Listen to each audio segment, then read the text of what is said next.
Madame Gomez, on va parler un peu de Sanofi parce que vous avez publié récemment avec Lutte Ouvrière un communiqué à propos des vaccins. Qu'est-ce qui vous déplaît dans l'action de Sanofi ou l'inaction peut-être ?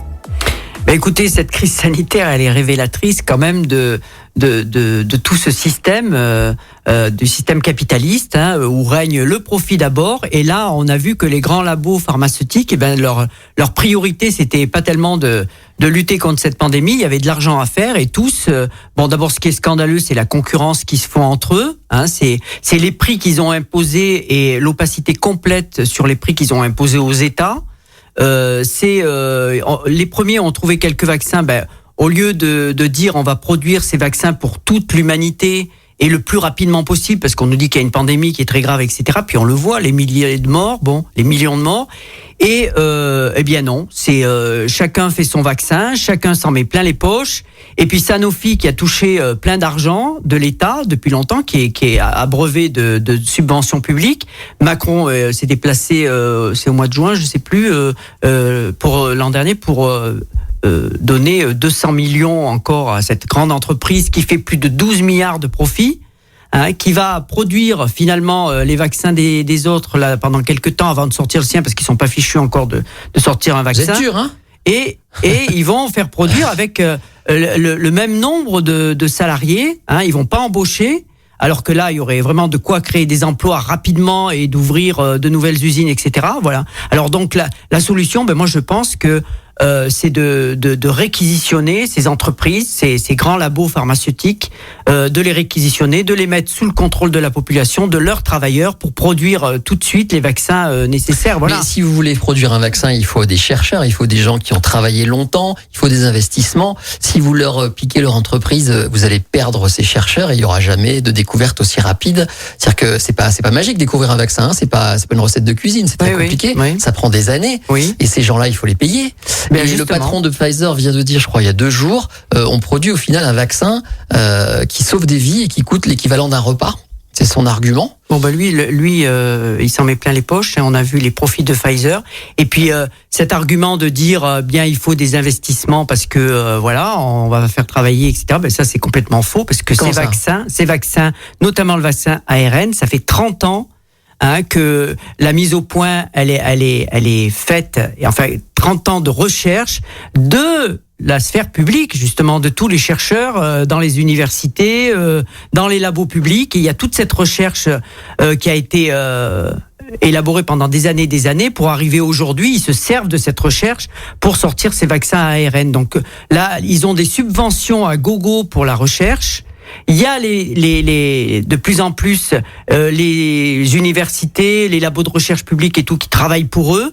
Et puis c'est eux qui empochent les profits. Donc vraiment, si on les exproprie, vous savez, on va trouver le vaccin. Vous leur piquez pas les brevets, vous leur piquez l'entreprise. C'est ça que vous voulez dire ? Bien sûr, on pique aussi les brevets. Les brevets, il y a de possibilités de toute façon aussi de prendre ces brevets. Ils doivent être devenir publics, appartenir à l'humanité entière. Il n'y a pas de raison. Vous savez, même ceux qui ont inventé le vaccin contre la polio, ils l'ont pas fait payer à cette époque-là. Ils ont dit c'est notre cadeau à tous les enfants du monde. Je sais plus comment ils s'appellent ces chercheurs. Et aujourd'hui, le bon sens, les gens vous en parlent, mais enfin c'est scandaleux ce qui se passe en ce moment. C'est que pendant ce temps, il y a des millions de morts, et pendant ce temps, il y a une minorité qui s'en met plein la poche, et entre autres ceux des actionnaires de ces grands groupes labos pharmaceutiques. Alors il y a une centaine de chefs d'État cette semaine qui ont effectivement appelé à ce que au moins les brevets soient libérés et qu'on puisse produire le vaccin pour le monde entier. Donc ça va un peu dans votre sens, sans aller ça leur coûte pas cher, et en attendant, ils font absolument rien. On voit que l'État est impuissant. Et là encore, vous me posiez la question tout à l'heure, mais c'est la mobilisation des travailleurs qui pourra imposer de réquisitionner, s'il le faut, ces grands labos. Et puis ça marche comme ça pour toutes les entreprises. Vous savez, moi je pense qu'aujourd'hui on peut se passer de ces actionnaires, de cette minorité qui vit en parasite, et que les travailleurs doivent décider eux-mêmes des besoins de tous. Vous savez, il y a une fameuse phrase dans le manifeste du Parti communiste de Karl Marx qui dit « L'émancipation des travailleurs sera l'œuvre des travailleurs eux-mêmes », avec la célèbre phrase « Travailleurs de tous les pays, unissez-vous ». Eh bien, je crois que c'est vraiment aujourd'hui dans une société mondialisée comme la nôtre, il faut revenir à Karl Marx. Il faut revenir à Karl Marx. L'ère soviétique. Eh oui, avec les sovkhoz, l'ère les soviétique du début. Vous savez, je me réclame d'un mouvement trotskiste qui a lutté contre le stalinisme. Hein. On n'a jamais pensé que voilà, on n'a jamais pensé que l'URSS de Staline c'était le communisme. Certainement pas. C'était une ignoble dictature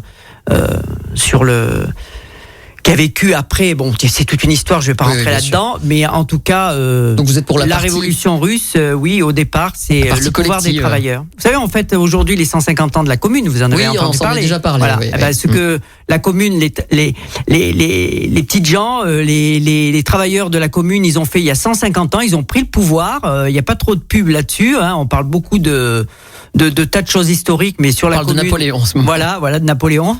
Mais sur ce qu'ont fait les travailleurs de la Commune, les artisans, les petits artisans, etc. Ben ça, c'était révolutionnaire. Mais alors, vous êtes pour le consommer local, si vous êtes pour les petits artisans, on y revient. Moi, je suis pas contre les petits artisans. Moi, je suis pour que tout le monde ait le droit de vivre et de travailler. Et puis, si les petits artisans, ils ont envie de faire leur artisanat, leur boulot, les maraîchers, etc. Ben tant mieux, tant mieux. Je ne défends pas que la grande production. Je ne défends pas la grande production. Je défends une économie rationalisée, une économie planifiée pour les besoins de la population. Et là-dedans, il y a de la place aussi pour les petits producteurs, pour les petits paysans, etc., qui ont tout intérêt d'ailleurs à être avec les travailleurs, parce que les grands industriels, les financiers, regardez, les banques les prennent à la gorge eux aussi. Eh bien, c'est eux qui les font crever. Hein. C'est quand même pas le client local qui achète pas assez local, etc., comme on veut nous faire croire, qui font aujourd'hui mourir les petits paysans. Hein. Je reviens à la région, Chantal Gomez. Je rappelle que vous êtes tête de liste lutte ouvrière. Il y a un sujet qui va s'imposer dans cette élection. C'est à peu près sûr, puisque dans les sondages, on voit bien que le Rassemblement national, par exemple, arrive très très fort. C'est un sujet aussi de prédilection pour le président sortant, Laurent Wauquiez. C'est la sécurité. C'est vrai qu'il y a des problèmes d'échauffourée encore hier soir, par exemple, au Minguette, des problèmes de voitures incendiées, des problèmes de débordement. Qu'est-ce que vous répondez aux gens qui vont voter le 20 janvier pour améliorer la sécurité au quotidien dans la région ?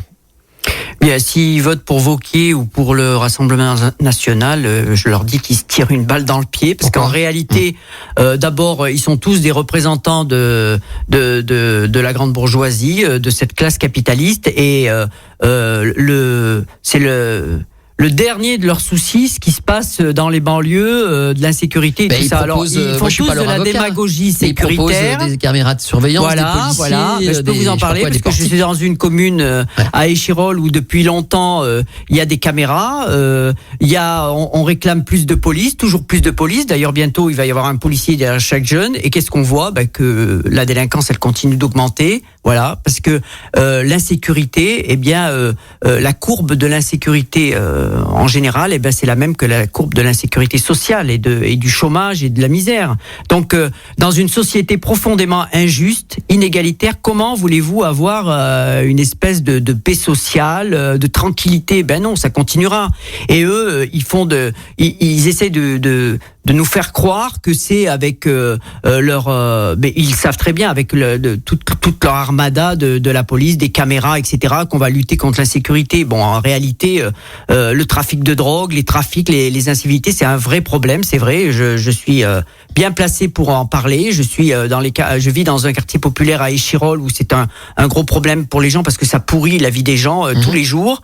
Mais je leur dis, si vous comptez sur le Front National ou sur Macron ou sur Wauquiez ou je ne sais pas quel autre politicien, là aussi, c'est. Mais on peut faire tous quoi, ces jeunes, ils n'ont pas d'avenir. Qu'est-ce que vous voulez concrètement? Prenons Échirol. Si vous voulez, on fait quoi contre cette insécurité? Vous proposez quelle idée? D'abord de lutter contre l'insécurité sociale. Donc c'est-à-dire de lutter la pauvreté, bien sûr, de lutter pour que tous ces jeunes ils aient un avenir, qu'ils aient du travail, que leurs parents aussi ne soient plus dans la précarité. Qu'est-ce que vous voulez quand la mère est une femme de ménage qui commence le matin de 5h du matin, qui rentre à 8h, qui a un autre petit boulot, qui rentre le soir à 8-9h. Mais c'est ça la réalité. Bon voilà, vous avez pas le temps de vous occuper, votre enfant il décroche, puis là il y a des politiciens qui nous disent on va leur supprimer supprimer les allocations familiales. Mais tout ça, c'est quand même c'est quand même écœurant, c'est quand même dégueulasse toute cette politique qui est faite, quoi. Donc cet avenir, les jeunes qui ont plus d'avenir, ben voilà, ils se retournent vers les trafics de drogue, le manque d'éducation aussi, parce que on a quand même dégradé fortement toutes les conditions de l'enseignement. Sur les lycées, par exemple, vous proposez des choses ? Les lycées, aujourd'hui, il faut embaucher massivement. Il faut même dédoubler les classes où les jeunes sont en détresse, si on peut dire. Et puis, vous savez, c'est Victor Hugo qui disait « Ouvrez une école, vous fermerez une prison ». Et ben voilà, là aussi, l'éducation, elle arrive plus à jouer vraiment son rôle, y compris dans ces banlieues populaires, même avec le dédoublement des classes de Macron à l'économie, parce qu'en fait, il les dédouble et puis dans d'autres endroits, il surcharge. Donc vous ouvrez des nouveaux lycées ? Bien, il faut... embaucher déjà, il y aurait de quoi embaucher dans les services de l'enseignement à tous les niveaux. On embauche dans l'éducation nationale, mais il y a pas assez de candidats pour devenir prof. On n'embauche pas, on supprime des postes. On supprime des postes, mais il y a pas assez de candidats, mais les conditions de boulot aussi, il faut les améliorer. Là, on a vu comment ils ont été confrontés à la pandémie sans moyens supplémentaires. On n'a rien fait. On n'a pas recensé les enfants qui étaient de classe populaire, qui avaient rien chez eux pour des cours en visio. Les moyens sanitaires, il y a rien eu non plus. Voilà, on a laissé les profs se débrouiller.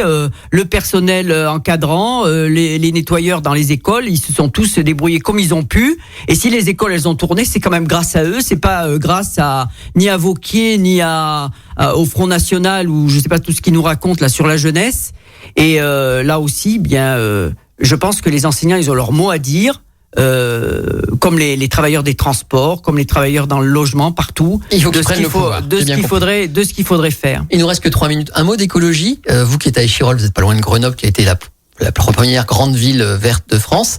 Il en est à son deuxième mandat, Cédric Piolle. Est-ce que l'écologie, c'est une mode ou est-ce que c'est une idée qui vous séduit à Lutte ouvrière ? Je crois qu'il y a un vrai problème, bien sûr, environnemental au niveau mondial, mais ça pourra pas se résoudre non plus au niveau local comme ça, et que là encore, c'est quand même les grands groupes, c'est encore le capitalisme qui décide, qui fait les choix, qui impose ses choix, y compris les choix les plus polluants, par exemple le tout voiture au détriment des transports collectifs, etc., et que la population, elle a pas son mot à dire. Donc, à quel niveau on va commencer déjà à contrôler ce système. Dites-moi. Et puis d'imposer des choix. Oui. Non, mais à quel niveau ? Au niveau des producteurs, au niveau encore une fois des travailleurs, de ceux qui produisent tous les jours et qui peuvent donner des choix. Vous croyez que par exemple ceux qui produisent aujourd'hui de l'armement, ils préféreraient pas par exemple produire des transports publics, des rames de train. Voilà, il y a plein de choses à faire parce que donc l'écologie a un avenir au niveau local. On peut agir au niveau du travailleur. On peut agir à tous les niveaux, mais je pense surtout que la solution, elle sera au niveau mondial, parce que là, on voit bien que les glaciers qui fondent, les choix énergétiques, etc. C'est un niveau global qu'il faudra ensemble penser. Que faire, comment produire pour pas bien sûr dégrader l'environnement et tout ça. Tant qu'il y aura cette minorité, encore une fois, qui dirigera la société, eh bien on va dans un mur à tous les niveaux, au niveau de l'écologie, au niveau économique, au niveau des guerres. Vous le voyez, les guerres pour se partager le monde, gâteau. Un peu, le gâteau, les matières premières. On va conclure là-dessus parce que c'est déjà la fin. Merci Chantal Gomez d'être venue au micro de Lyon Première. Bonne campagne. Merci. Je rappelle que vous avez donc normalement un meeting, vous m'avez dit le 20, c'est ça ? Le 16 juin. Le 16 juin. Le 20, avec Nathalie Arthaud. Voilà. Le 16 juin avec Nathalie Arthaud. Merci d'être venue et tout ça sera réécoutable évidemment en podcast. Et merci d'être venu nous présenter vos idées. Voilà, et bonne merci campagne. de m'avoir invité. Merci. Au revoir.